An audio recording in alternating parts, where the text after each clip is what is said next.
Last time આપણે જોયું હતું કોષ કેન્દ્ર વિશે, ન્યુક્લિયસ વિશે, અને આજે આપણે જોઈશું કોષરસ વિશે. આપણે કોષની ડિટેલમાં સ્ટડી કરીએ છીએ, જેમાં કોષની ડેફિનેશન છે, કોષના ટાઈપ્સ છે, તેમાં રહેલી અંગિકા છે, તેના વિશે, તેમાં રહેલા પાર્ટ્સ વિશે આપણે સ્ટડી કરીએ છીએ. તેમાં ફર્સ્ટ આપણે કોષ કેન્દ્ર વિશે જોયું, કોષરસ પટલ વિશે જોયું. આજે જોઈશું કોષરસ વિશે. Okay, so let's start. કોષરસ. કોષરસ શું છે? તો ફર્સ્ટ આપણે એક સેલ ડ્રો કરીશું. આ શું છે? એક સેલ છે. આપણે આગળનું થોડુંક રિવાઇઝ કરી લઈએ. એક સેલ છે, સોરી.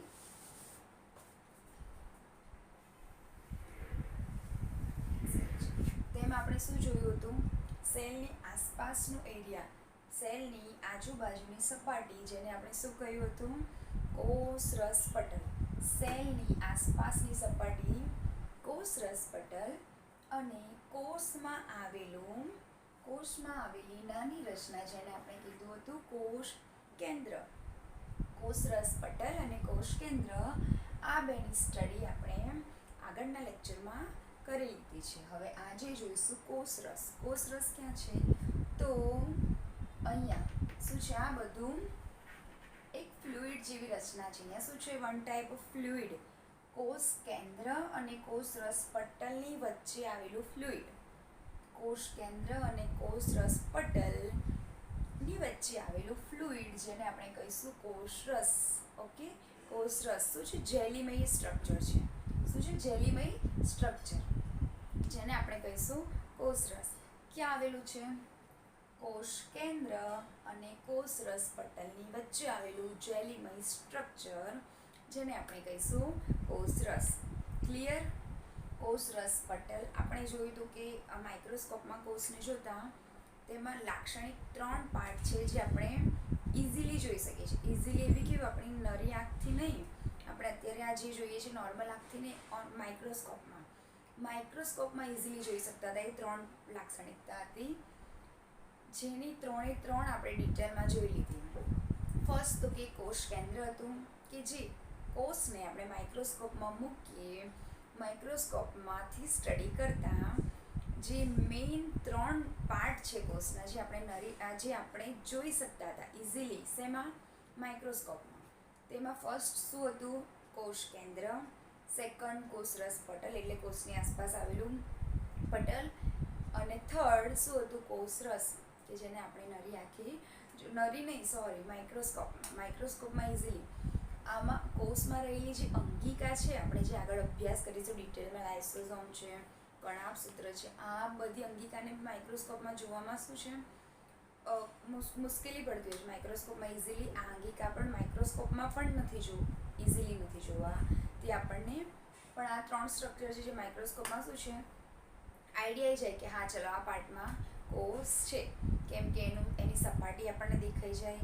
અહીંયા લિક્વિડ છે, ત્યાં શું આમ ધૂંધળું દેખાશે, જેલી લાઈક સ્ટ્રક્ચર દેખાઈ જશે, અને મધ્યમાં ડોટ દેખાશે.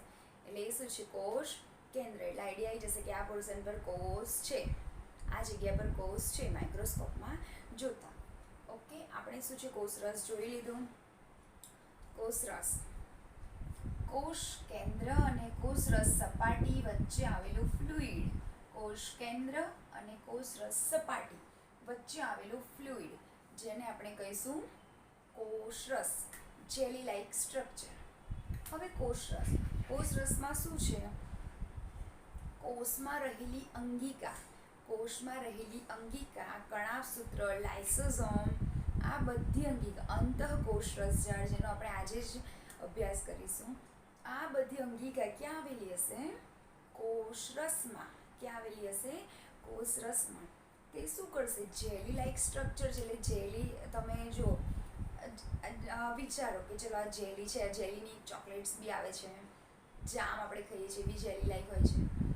એ જામમાં તમે કંઈક મૂકશો તો એ શું થશે? ફિટ થઈ જશે ત્યાં, તે હલી નહીં શકે. ઓકે, હલી મીન્સ કે તે જેમ પ્રવાહી છે, આપણે પાણી નાખીએ તો શું છે? તે વહી જશે. ઓકે, જ્યારે આ જેલી લાઈક સ્ટ્રક્ચર છે, હવે તેમાં કોઈ વસ્તુ મૂકશો તો એ શું થશે? ફિટ થઈ જશે.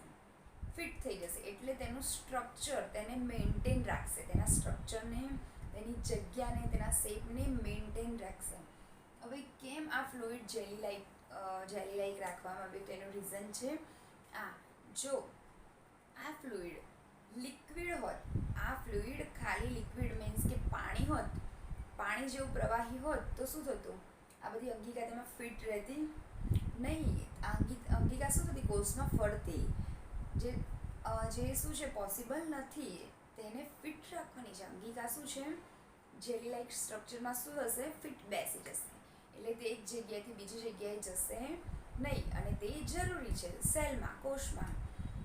અને જો પાણી હોત તો શું થતું, અંગિકા ફિટ થતી નહીં.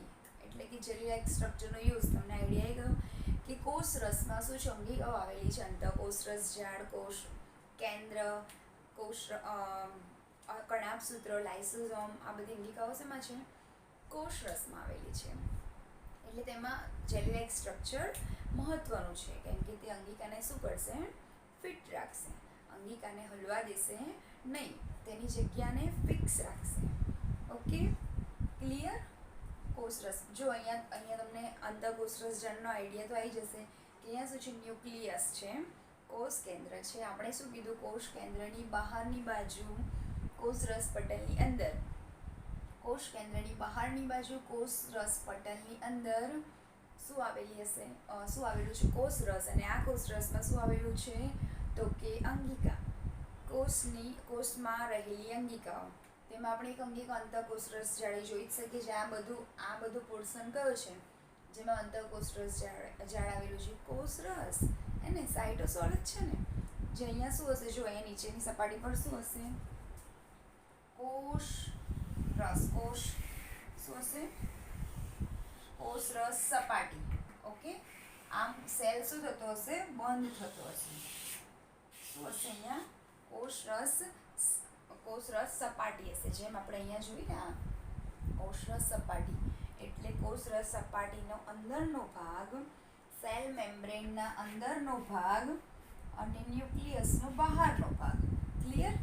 સેલ મેમ્બ્રેનના અંદરનો ભાગ અને ન્યુક્લિયસનો બહારનો ભાગ, ન્યુક્લિયસની આસપાસનો એરિયા, આ બધું શેમાં આવશે, કોષરસમાં હશે. ઓકે, અને આ કોષરસમાં શું છે, તો કે અંગિકા.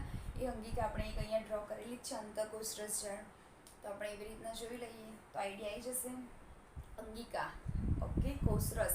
હવે કોષરસમાં કેમ જેલી જેવું સ્ટ્રક્ચર છે, ખબર પડી ગઈ, કેમ કે તે અંગિકાને શું કરશે, ફિટ કરશે. અંગિકાને સ્ટ્રક્ચર આપવામાં મેઇન રોલ છે કોષરસ. Okay, clear. હવે સેકન્ડ, થર્ડ, કે કોષરસમાં શું આવેલું હોય છે, માઇક્રોમોલિક્યુલ્સ પણ આવેલા હોય છે. ફોર એક્ઝામ્પલ, પ્રોટીન છે, લિપિડ છે, આ બધા માઇક્રોમોલિક્યુલ્સ જે કોષરસમાં આવેલા હોય છે, જે કોષમાં યુઝફુલ છે. કઈ રીતે એ આપણે આ અંગિકા થ્રુ સમજીશું. અત્યારે ખાલી યાદ રાખવા જેવું ટોપિક એ જ છે કે કોષરસમાં માઇક્રોમોલિક્યુલ્સ પણ આવેલા છે, જેમ કે લિપિડ્સ છે, પ્રોટીન છે, ગ્લુકોઝ છે. ઓકે, આ બધા મોલિક્યુલ્સ પણ કોષરસમાં આવેલા હશે. Okay, clear. કોષરસમાં આટલું છે. હવે આપણે જોઈશું કોષરસની અંગિકા વિશે. કોષરસમાં આવેલી અંગિકા એટલે કે કોષમાં આવેલી અંગિકા. ફર્સ્ટ અંગિકા અંતઃકોષરસ જાળ વિશે આપણે જોઈશું. અંતઃકોષરસ જાળ. હવે હા, સેકન્ડ